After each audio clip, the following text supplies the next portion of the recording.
আমারে সাজায়ও মাগো নওশারও সাজন, আমারে সাজায়ও মাগো, আমারে সাজায়া দিও নওশারও সাজন। মানে আব্দুল আলিম বলতেছে যে আমি যখন মারা যাব আমাকে সাজায়া দিও নওশারও সাজন, হইলে মাগো আমার বিয়ারও লগন, হইলে মাগো আমার বিয়ারও লগন। বিয়ার লগন বলছেন তো কোনটা? মৃত্যু। আমারে সাজায়া দিও নওশারও সাজন, হইলে মাগো আমার বিয়ারও লগন। গোলাপ জলে গুলে সাবান আমারে করায়ও সিনান মাগো, গোলাপ জলে গুলে সাবান আমারে করায়ও সিনান, সিনান মানে স্নান মানে গোসল, আমারে সিনান। লোবানেরও সুবাস দিও সাদা পরায়ও বসন, আমারে সাজায়ও মাগো নওশারও সাজন। এই নওশার সাজনটা সাজায় দেওয়া হয়। যাই হোক, এই নওশার সাজনটা যখন আমি সাজবো, তো কেমন করে আমি সাজবো, আমার সাজাটা কেমন হবে, তো এই মানে লাস্টের গোসলটা কেমন হবে, এই জিনিসটা আমাদের শেখা দরকার।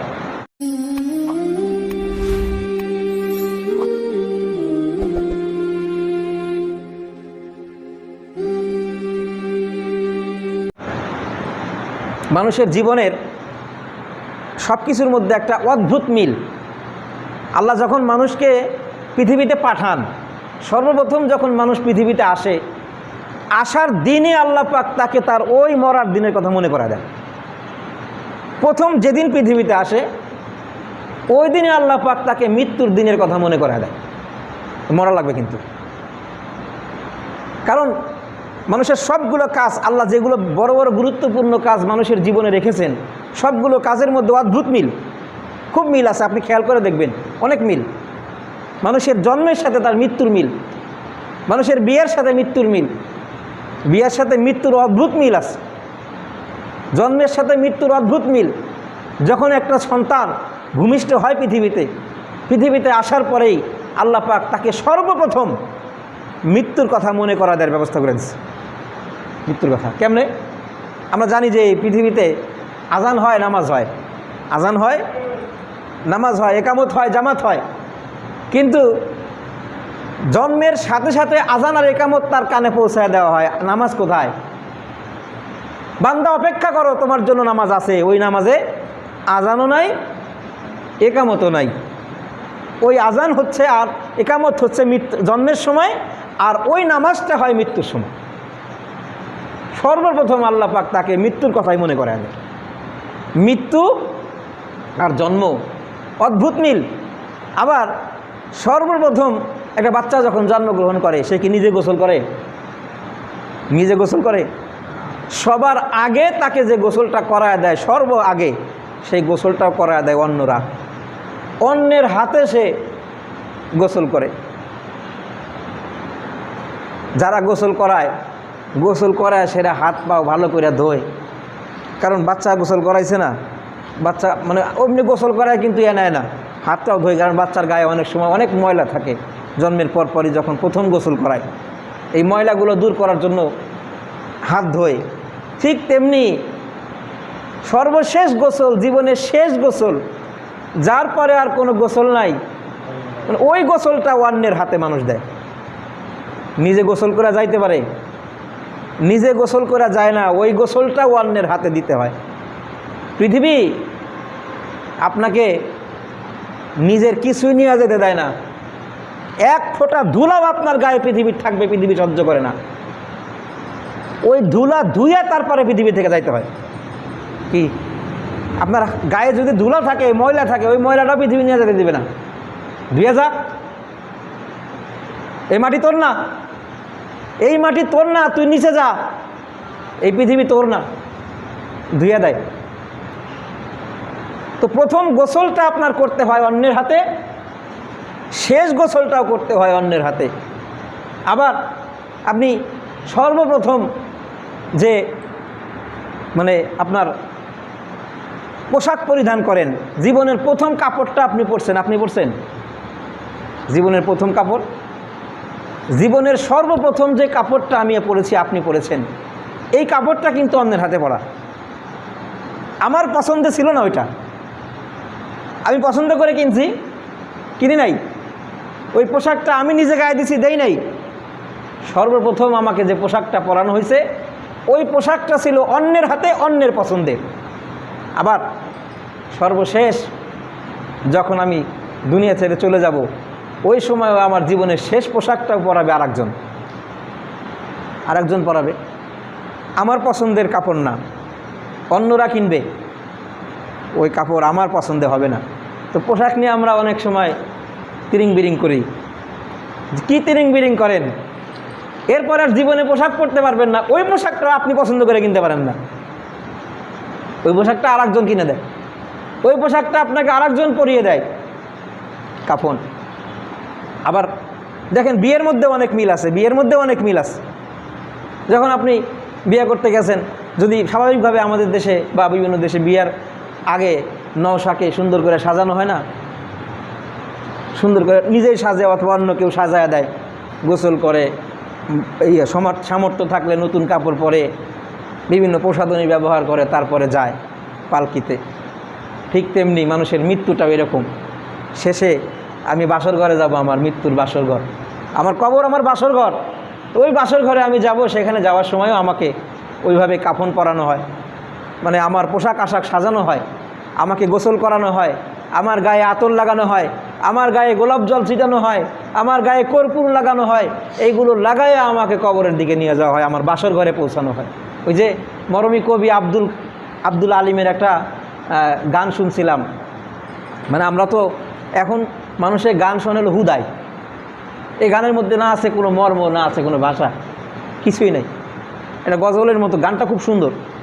আমারে সাজায়ও মাগো নওশারও সাজন, আমারে সাজায়ও মাগো, আমারে সাজায়া দিও নওশারও সাজন। মানে আব্দুল আলিম বলতেছে যে আমি যখন মারা যাব, আমাকে সাজায়া দিও নওশারও সাজন, হইলে মাগো আমার বিয়ারও লগন, হইলে মাগো আমার বিয়ারও লগন। বিয়ার লগন বলছেন তো কোনটা? মৃত্যু। আমারে সাজায়া দিও নওশারও সাজন, হইলে মাগো আমার বিয়ারও লগন, গোলাপ জলে গুলে সাবান আমারে করায়ও সিনান মাগো, গোলাপ জলে গুলে সাবান আমারে করায়ও সিনান, সিনান মানে স্নান মানে গোসল, আমারে সিনান, লোবানেরও সুবাস দিও সাদা পরায়ও বসন, আমারে সাজায়ও মাগো নওশারও সাজন। এই নওশার সাজনটা সাজায় দেওয়া হয়। যাই হোক, এই নওশার সাজনটা যখন আমি সাজবো, তো কেমন করে আমি সাজবো, আমার সাজাটা কেমন হবে, তো এই মানে লাস্টের গোসলটা কেমন হবে, এই জিনিসটা আমাদের শেখা দরকার, জানা দরকার। কারণ আমি যদি আর একজনকে গোসল না দিতে পারি, আমার গোসল দেওয়ার লোক পাওয়া যাবে না। গোসল দেয় অনেক সময় মানে কোনো মতে একটু, সেরকম আপনার ওই কী করে, ওই কাপড় চুপড় ধোয় না, ওই রকম একটু হালকা পাতলা ধুইয়া মেরা দেয়। ও তো কিছু বলতে পারে না, যে মারা গেছে সে তো বলতে পারে না যে আমাকে কিভাবে গোসল দিল, এই হয় নাই, এভাবে কেন দাও, এই এদিকে দো, এদিকে দো, এই পানি লাগে নাই, এগুলো বলতে পারে? গোসল দেয়, গোসল হয় না অনেকের। এই গোসল এটা ফরজে কেফায়া। গোসলও কি ফরজে কেফায়া। যারা জীবিত আছে তাদের জন্য মৃত ব্যক্তিকে গোসল দেওয়া এটা ফরজে কেফায়া। অনেক মানুষ গোসল দেওয়ার লোক পাওয়া যায় না, গোসল দেওয়ার লোক পাওয়া যায় না। তো গোসল দেওয়া এটা ওয়াজিব, ফরজে কেফায়া না, ভুল হয়েছে। গোসল দেওয়া এটা ওয়াজিব, মানে যারা জীবিত আছে তাদের, ওই একই কথা, যারা জীবিত আছে তাদের জন্য গোসল দেওয়াটা ওয়াজিব, মৃত ব্যক্তিকে গোসল দেওয়া। এখন গোসল কে দিবে? আমরা কিন্তু মরলে পরে আল্লাহর সামনে কি নিয়ে যাব? কবরে যখন মুনকার নাকির আমাকে সওয়াল করবে, ওই সওয়ালের আমি কি জবাব দেব? আল্লাহ যদি আমার জিগায় জীবনটা কেমনে কাটাইছো, ওই উত্তর আমি কেমনে দিব? কবরে একাকী আমি কেমনে থাকব? এটা কিন্তু আমাদের ভয় হয় না বেশি। আমাদের ভয় হলো মরা দেখে। কি দেখে? মরা দেখে। অনেক মানুষ আছে দিনদার পরেজগার মানুষ, পরে একটু গোসল দেওয়ান, কয় না আমার দিলে সমস্যা আছে, বুকের মধ্যে স্যাঁত স্যাঁত করে ওঠে, বুকের মধ্যে স্যাঁত স্যাঁত করে ওঠে, আমি যে গোসল দিব কেমন যেন লাগে, পরে পরে কেমন যেন ভয় ভয় লাগে, রাত্রিবেলায় একলা একলা চলতে পারি না। আমি অনেকের কাছে শুনছি, বলছি যে একটু গোসল দেওয়ান, কয় না আমি গোসল দেওয়াবো না কেমনে, আমার একটু বুকের মধ্যে কেমন যেন করে, ভয় পায়। তো মৃত ব্যক্তিকে গোসল দেওয়াবে ভয় পায়, আর আবার যদি হাত টেনে ধরে, মৃত ব্যক্তি আপনার হাত টেনে ধরবে? সে মারা গেছে, সে আপনার হাত টেনে ধরবে? আপনি যে আর একজনের লাশ গোসল করাইতে গিয়ে আপনার এত ভয় যে না জানি কি হয়, রাস্তাঘাটে স্যাঁত করে, সামনে কি জানি পড়ে, সামনে কিছুই পড়ে না, এটা যদি আপনার এটা পড়তো যে ওই লাশটা আমি, তখন কেমন হতো? এই জন্য গোসল দেওয়ানো এই জিনিসটা আমাদের সমাজে লোক পাওয়া যায় না, ডেকে ডেকে মানে অনেক পুরা গ্রামের মধ্যে একজন দুজন থাকে, এদেরকে ধরে নিয়ে আসা লাগে, কত অনুরোধ করা লাগে। আপনি মনে করেন কোনো একটা জায়গায় গেছেন যেখানে আপনার কোনো মুসলমান নাই, কমিউনিটির কেউ নাই, এমন একটা পরিস্থিতিতে আপনি কি করবেন? গেটে রাখবেন? মানে আপনার কোনো আত্মীয় মারা গেছে, সেখানে আর কেউ নাই আপনি ছাড়া, তো গ্রামের ওই লোক তো নাই যে গোসল করা দেয়, তো এখন আপনি আপনার ওই আত্মীয়র লাশটাকে গাইয়া ধুবেন? গেইটা কয় না আমাদের দেশে গোসল মুসল ছাড়া কোনো মতে মাটির মধ্যে হান দেয়া রাখে, এরকম করে হান দেয়া রাখবেন?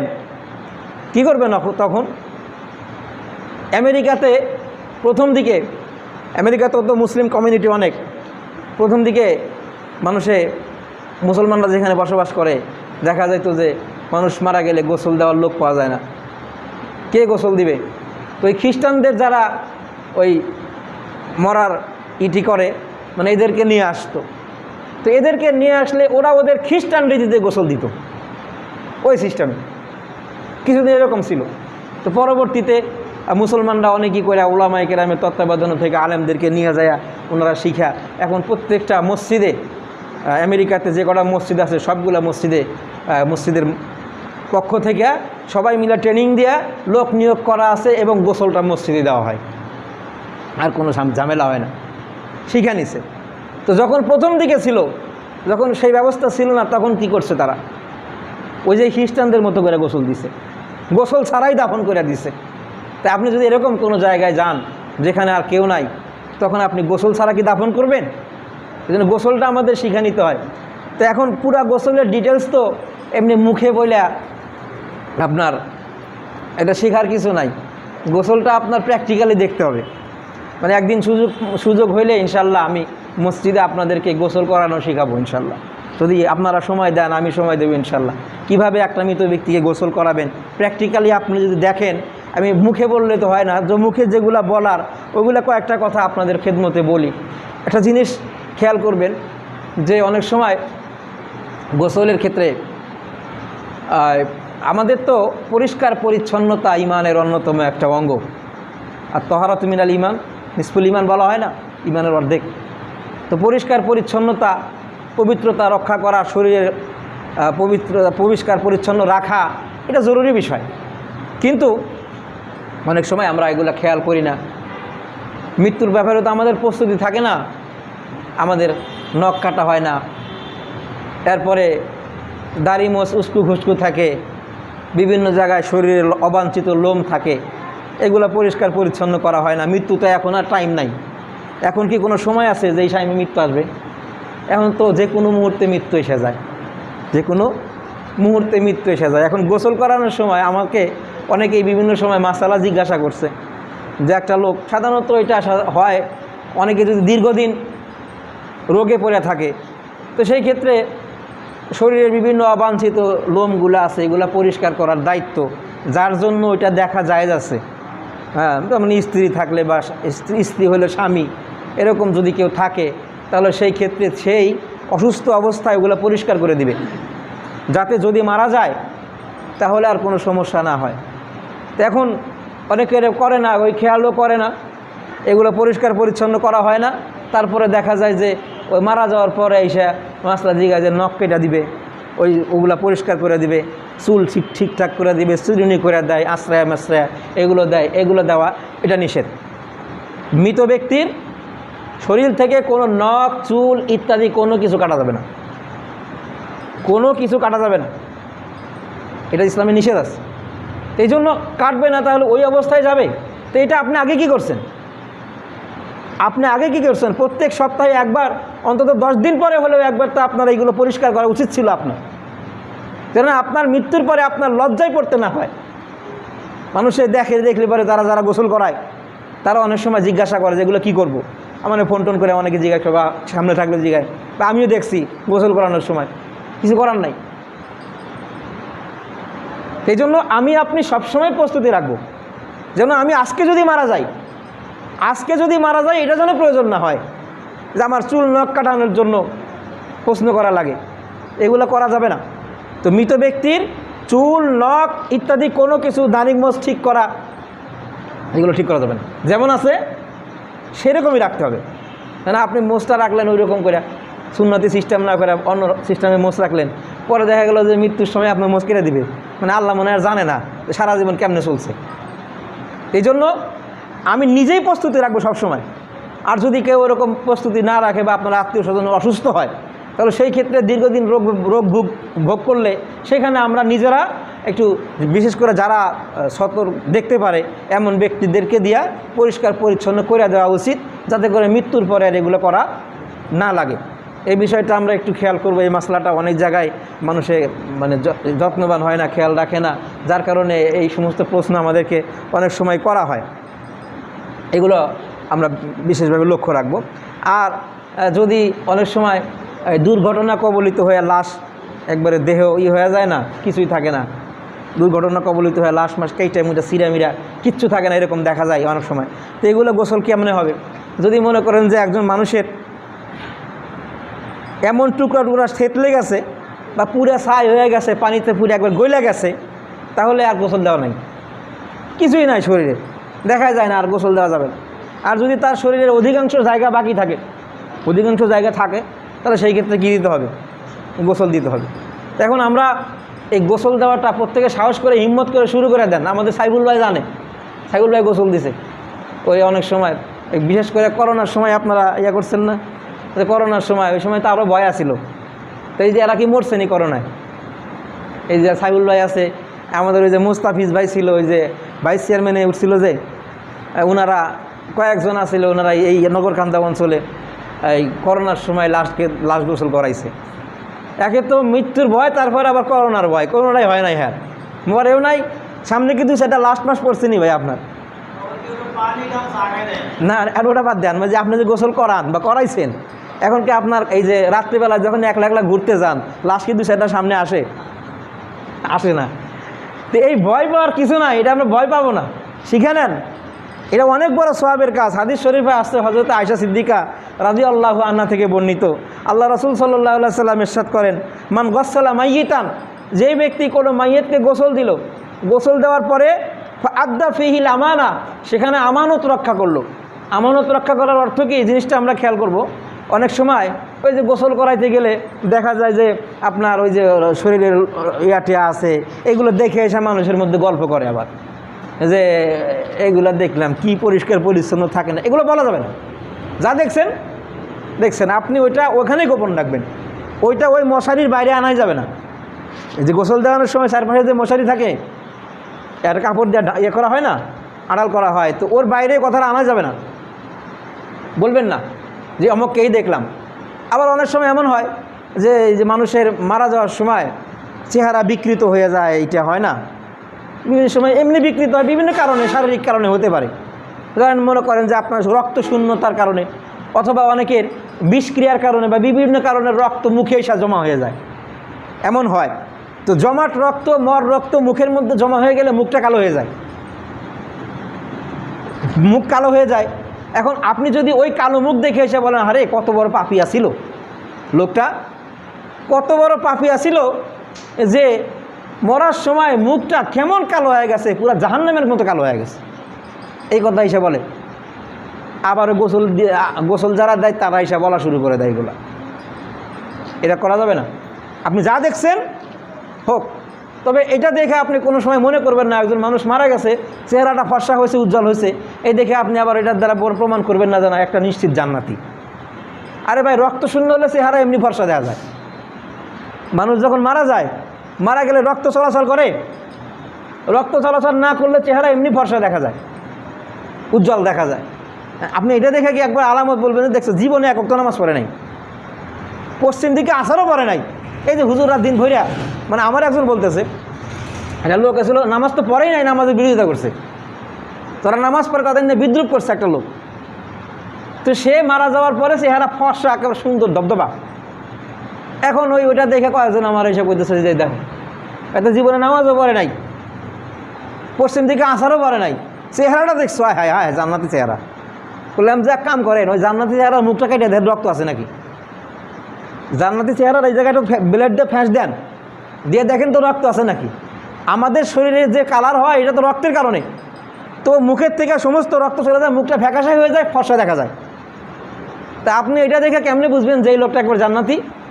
আবার একটা লোক অনেক সময় বিভিন্ন রোগের কারণে মারা যায়, মুখটা কালো হয়ে যায়। তো মুখ কালো হয়ে গেছে, তার রক্ত, সম্পূর্ণ রক্ত মুখে এসে জমাট বাঁধে। তো জমাট বাঁধা রক্ত নিচে যদি থাকে চামড়ার, মুখটা কালো দেখা যায়। আর মুখ কালো দেখলে আপনি কি বলবেন যে লোকটা জাহান্নামী হয়ে গেছে? না, এটা আলামত না জাহান্নামীর আলামত। হ্যাঁ, তবে নেককার মানুষ তারা মারা যাওয়ার পরে এমনি একটা নূর চমকায়, ওইটা ফর্সা মুখ, কালো মানুষেরও মুখের মধ্যে নূর চমকায়, বোঝা যায়। এটা যারা ওই দৃষ্টি আছে, চোখ আছে, ওই নূরটা দেখতে পারে। নূরটা কেমন আমি একটা উদাহরণ দিই।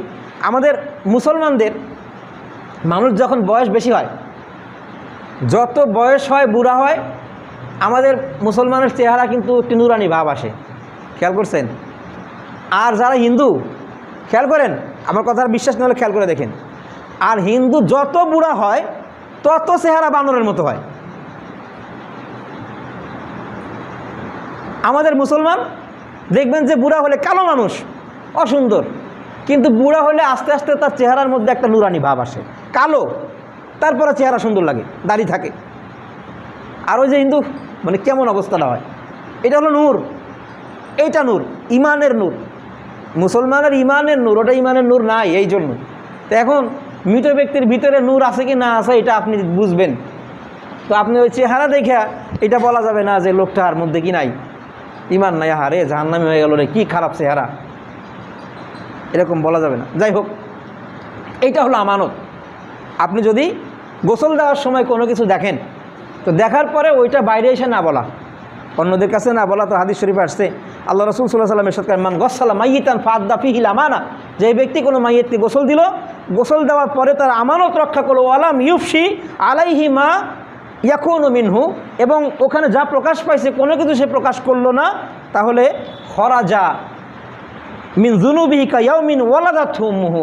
তো ওই যে মৃত ব্যক্তি যে গোসল দিল, গোসল দেওয়ার পরে তার গুনাহটা এমন পবিত্র হয়ে যায়, মানে সে গুনাহ থেকে এমন মুক্ত হয়ে যায় যেই দিন তার মা তাকে জন্ম দিছে, মানে বেগুনাহ মাসুম হইয়া ওখান থেকে বের হয়।